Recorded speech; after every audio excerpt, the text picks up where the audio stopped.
Hello everyone, welcome back to another new video wisdom of law. तो दोस्तों, आप देख रहे हैं कि मैं गूगल पे एक फोटो सर्च कर लिया हूं जहां पर आप सब देख रहे हैं कि स्टूडेंट, ये स्टूडेंट क्या हैं? ये स्टूडेंट हमारे भारत के, हमारे देश के ये फ्यूचर हैं। ये ही हैं जो हमारे देश को बनाने वाले हैं। अगर ये शिक्षित होंगे, ये पढ़ेंगे, ये लिखेंगे, तब हमारा देश का विकास होगा। अगर किसी भी देश का विकास करना चाहते हो तो उस देश के युवा के बारे में आपको अच्छा सोचना पड़ेगा, उसके बारे में सोचना पड़ेगा। तो आज एक बहुत ही बड़ा समस्या है कि लोग एग्जाम दे रहे हैं, पढ़ रहे हैं, मेहनत कर रहे हैं, लेकिन होता क्या है कि जब एग्जाम होता है तो पेपर क्या हो जाता है, लीक हो जाता है। एक बच्चा को, हर के लोगों को कितना दिक्कत होता है कि एग्जाम का प्रिपरेशन करने में, और फाइनली ये सुनने को मिलता है कि एग्जाम पेपर लीक हो गया। तो भाई साहब, अगर मान लीजिए किसी एक व्यक्ति के साथ गलत होता है, किसी एक व्यक्ति के साथ, यहाँ देखिए एक लड़की है, अगर इसके साथ गलत होगा तो भाई साहब कि इसके फैमिली को इफेक्ट करेगा। अगर इसके साथ एक आदमी के साथ गलत होता है तो उसका फैमिली को इफेक्ट पड़ेगा। लेकिन अगर आप ऐसा क्राइम कर रहे हो जहां पर कि एक आदमी ने पूरा पेपर ही लीक कर रहे हैं, तो आर्थिक रूप से हमारा देश का जो इकोनॉमिक होता है वो भी डैमेज होगा। कैसे? कि भाई साहब, अगर पेपर लीक कर दोगे तो सबको पता चल जाएगा पेपर लीक हो गया, तब तो किसी का मतलब ही नहीं रहा। जो जिसको क्वेश्चन मिला है वो पास कर जाएगा, जिसको नहीं मिला है वो चाह कर फेल हो जाएगा, ऐसा उसका अच्छा मार्क्स नहीं आएगा। तो पूरे एक पेपर लीक होना, एग्जाम में एक पेपर लीक होना एक पूरा समाज के लिए एक बहुत ही बड़ा समस्या बन चुका है। अभी आप देखिएगा बीपीएससी या कहीं भी एग्जाम देना चाहते हैं तो पेपर लीक हो जाता है ऐसा। तो आज मैं इसी पर एक जम्मू कश्मीर जो कोर्ट है उस पर एक बहुत ही बड़ा फैसला आया, जहां पर जो है, जो व्यक्ति, इसने ये कहा कि प्रतियोगिता परीक्षा में जो आप लोग, जितने भी लोग होते हैं ऐसा, अ, बैठते हैं एग्जाम में, तो उनके करियर के साथ खेला जाता है और उनका मेहनत को बेकार कर दिया जाता है ऐसा। और ना जाने इतने करप्शन के कारण, पैसा घूस लेने के कारण हम जैसे युवा जो हैं इसके शिकार बन रहे हैं ऐसा। और इसे रोकना अति आवश्यक है, और ये एक बहुत ही सीरियस ऑफेंस है, एक बहुत ही बड़ा क्राइम है ऐसा, क्योंकि आप किसी एक व्यक्ति को आप प्रभावित नहीं कर रहे हो, पूरे एक समाज को प्रभावित करते हो ऐसा। एक पेपर लीक होता है तो चलिए, कुछ कानूनी बातें हम करने वाले हैं आज इस वीडियो में ऐसा। वीडियो को अंत तक जरूर देखिए, क्योंकि हम बात करने वाले हैं कि आज पेपर लीक होता है तो उसमें हमारा कानून इसको कैसा देखता है, कि ये पेपर लीक होना हमारे समाज को कैसे बुरा प्रभाव डालता है। ये जम्मू कश्मीर हाई कोर्ट ने एक मामले की सुनवाई करते हुए, जो है, जिस व्यक्ति ने ऐसा किया था उसके पिटीशन को खारिज कर दिया गया, ऐसा उसकी याचिका खारिज कर दिया, उसका बेल देने से मना कर दिया। तो देखिए मामला क्या है उसको समझिए। इस वीडियो को अंदर जरूर देखिए, क्योंकि मैं इसलिए कह रहा हूं क्योंकि ये जो वीडियो आप देखोगे, जो सुप्रीम कोर्ट के जजमेंट, सॉरी, हाई कोर्ट के जज जो है इस पर क्या टिप्पणियां देते हैं पेपर लीक के बारे में, आप देख सकते हैं। इसका जजमेंट पढ़ना चाहते हो तो जजमेंट का भी इसका आप पढ़ सकते हो। ये देखिए इसका जजमेंट सुप्रीम, ये जो जम्मू कश्मीर जो कोर्ट है ऐसा, high court of Jammu Kashmir, जो इसका जजमेंट यहाँ देख सकते हैं, इसका जजमेंट है। अगर आप पढ़ना चाहते हो तो आप पढ़ सकते हो, मैं आपको डिस्क्रिप्शन दे दूंगा। इतना सारा जजमेंट है, मैं आपको शॉर्ट में आपको बताने वाला हूँ, ठीक है। तो देखिए बच्चा, इसका समझिए, ठीक है। इस केस का टाइटल आप देख सकते हैं, इस केस के बारे में जानना चाहते हैं। केस का टाइटल है कर्नल सिंह बनाम यूटी ऑफ जे के, ठीक है। तो देखिए, अब हम बात करते हैं ऐसा जम्मू कश्मीर का है, स्टेट का, ओके। तो यहाँ पर देखिए मामला जो क्या है समझिएगा अच्छे से, वीडियो को अंत जरूर देखिए, अगर, क्योंकि आपको समझना बहुत आवश्यक है। ये जो मामला है 16 मार्च 2023 का ही है, तो रिसेंटली है ये, ठीक है। देखिए, प्रतियोगिता परीक्षा में संबंधित प्रश्नों को लीक करना हत्या से भी जनगत अपराध है। तो देखिए, हत्या, हम लोग किसी का मर्डर करते हैं तो ये सबसे सीरियस ऑफेंस माना जाता है, लेकिन हाई कोर्ट ने ये कहा कि जिस तरह से पेपर को लीक कर रहे हैं तो ये हत्या से भी खतरनाक है, डेंजरस है ऐसा, जनघाती है ऐसा, ठीक है, जनघाती है। ये बहुत बड़ा अपराध माना जाता है, क्योंकि हत्या करते हो तो इसमें मैंने कहा कि एक परिवार को ही नुकसान होता है, ठीक है, इसको ज्यादा डैमेज करना पड़ता है। लेकिन पेपर लीक करते हो तो ना जाने हजारों युवा के आप करियर के साथ खेल जाते हो ऐसा, ठीक है ना। ये बहुत ही बड़ा अपराध है। अब देखिए मामला क्या है, जानने की कोशिश करते हैं ऐसा।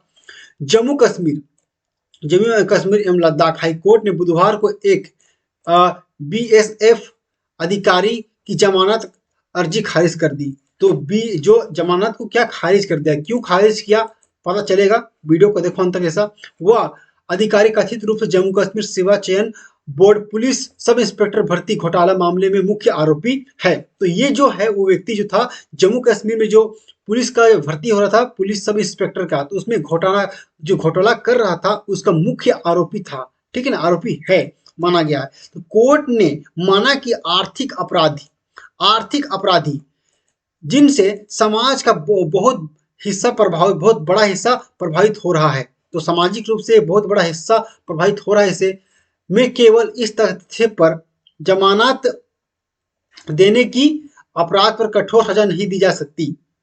अपराधी को जमानत देने का अधिकार नहीं हो सकता। अब देखिए मामला क्या है अभी समझिएगा, ठीक है। जस्टिस संजय धर, तो जस्टिस संजय धर जो है क्या बोलते हैं समझिएगा कि पीठ ने जो आरोपी है सा बीएसएफ कमांडेंट मेडिकल की जमानत अर्जी खारिज करते हुए कहा। अब देखिए कोर्ट ने क्या कहा, जज ने कहा, ये सबसे बड़ा स्टेटमेंट है, इसको समझो, ठीक है, कि जज इस पर क्या टिप्पणी देते हैं कि एक व्यक्ति जो प्रतियोगिता परीक्षा से संबंधित प्रश्नों की बिक्री और लीक करने में शामिल है हजारों युवा के उम्मीद, करियर और भविष्य के साथ खिलवाड़ करता है। तो किसी के साथ अगर आप पेपर लीक कर रहे हो तो ये हजारों युवा की उम्मीद और करियर और भविष्य के साथ आप खिलवाड़ करते हैं। इस तरह का कृत्य हत्या अपराध से भी अधिक जनघाती है, ठीक है, उससे भी हत्या से भी खतरनाक ही माना गया है, ठीक है, क्योंकि एक व्यक्ति की हत्या करके केवल एक परिवार प्रभावित होता है, जबकि हजारों उम्मीदवार के करियर को बर्बाद करने से पूरा समाज पर एक प्रतिकूल प्रभाव पड़ता है। तो हजारों युवा का भी ये समाज को प्रभावित करता है पेपर लीक करने से, ये हमारे जस्टिस कहते हैं ऐसा, ठीक है, संजय धर। ओके ना, यह देखिए अपनी जमानत याचिका में आवेदक ने प्रस्तुत किया जो जमानत लेने के लिए जो है उसने क्या कहा था, जो उसका वकील है अपराधी का, उसने सीबीआई ने उपरोक्त अपराधी मामले में गलत और झूठे तरीके से फंसाया गया। तो भाई ये बोला जा रहा है गलत और झूठे तरीके से मुझे फंसाया जा रहा है, जबकि आप जान रहे हैं कि पेपर लीक होता ही है, ठीक है ना। वह पेशे से एक डॉक्टर है, तो वो जो व्यक्ति अपराधी जो है वो पेशे से एक डॉक्टर है जो सीमा सुरक्षा बल में CMO कमांडेंट मेडिकल पद पर संभाल रहा था। तो ये मेडिकल पद पर संभाल रहा था, उसकी सर्जरी दिखल रही है, ठीक है। तो अब देखिए इसमें यह बोला गया कि याचिकाकर्ता ने आगे क्या कहा। तो कोर्ट ने जो बेल लेने के लिए उसने क्या बात कहा गया था कि मामले में जांच पूरी हो गई है, क्योंकि चार्जशीट जम्मू कश्मीर के मुख्य न्यायिक मजिस्ट्रेट के समक्ष पहले ही दायर की जा चुकी है। इस अपराध पर उन्होंने आग्रह किया कि याचिकाकर्ता को जमानत दी जानी चाहिए। मतलब याचिका चार्जशीट जमा कर दिए तो उस पर ये बोला झूठा कैसे आरोप लगाया जा रहा है सीबीआई की तरफ से, तो ये जमानत मांग रहे हैं सा।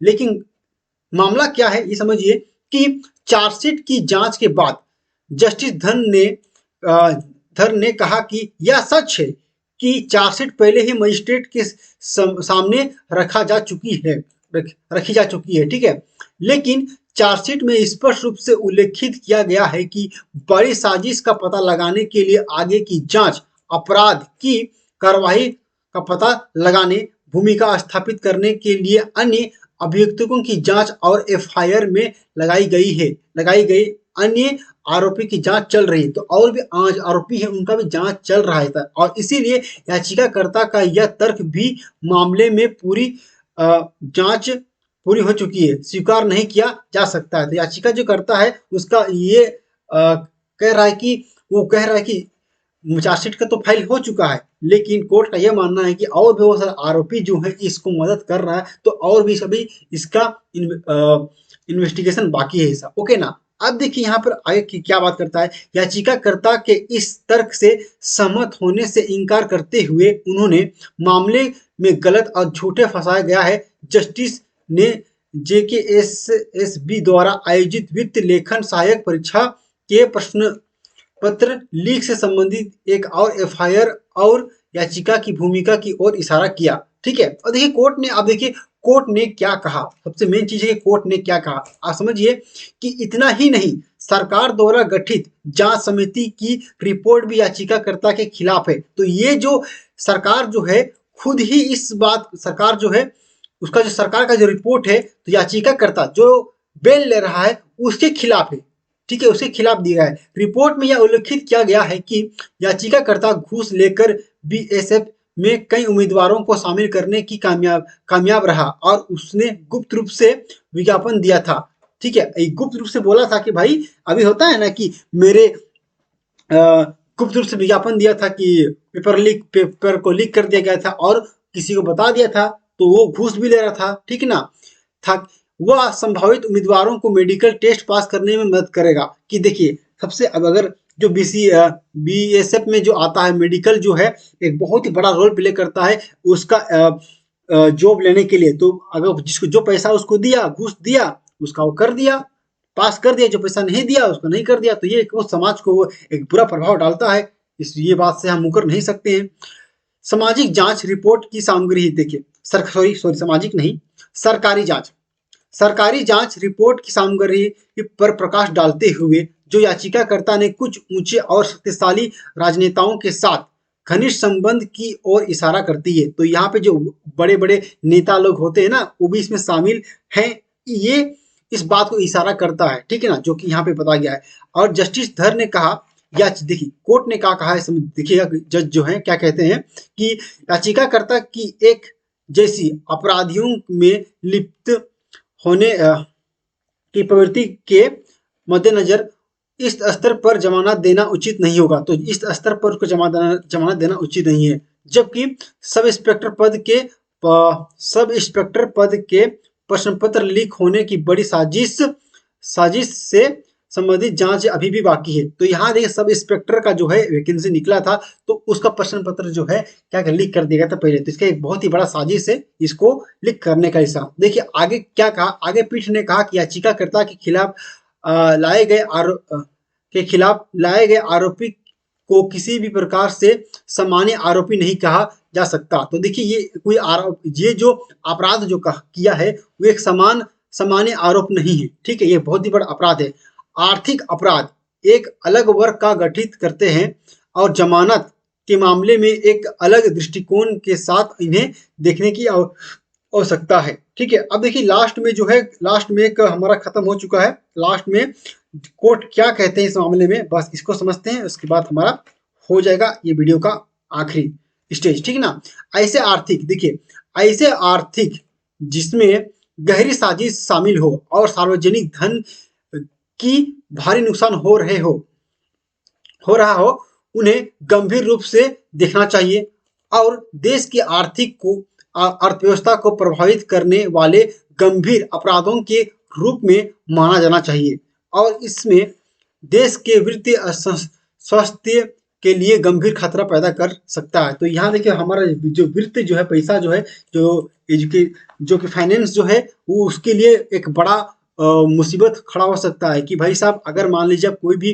क्वेश्चन पेपर लीक कर रहे हो, एक बड़ी साजिश कर रहे हो, तो आप प्रिंट आउट कराने में भी तो पैसा लगता है, सरकार का हिसाब, भले आप पैसा दे रहे हो, तो ये पैसा तो जनता का ही है।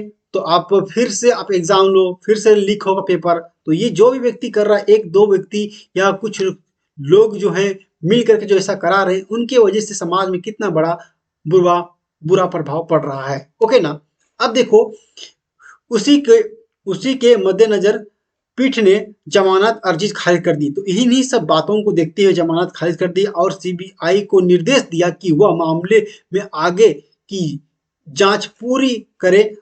यदि कोई पूरक चार्जशीट हो तो उसे 3 महीने के भीतर दाखिल करे। तो अभी जो पूरा चार्जशीट अभी बहुत सारे लोगों को बाकी है, उनको हिरासत में लेने के लिए और इन्वेस्टिगेशन बाकी है। तो कोर्ट ने कहा कि इन्वेस्टिगेशन में और जांच कीजिए।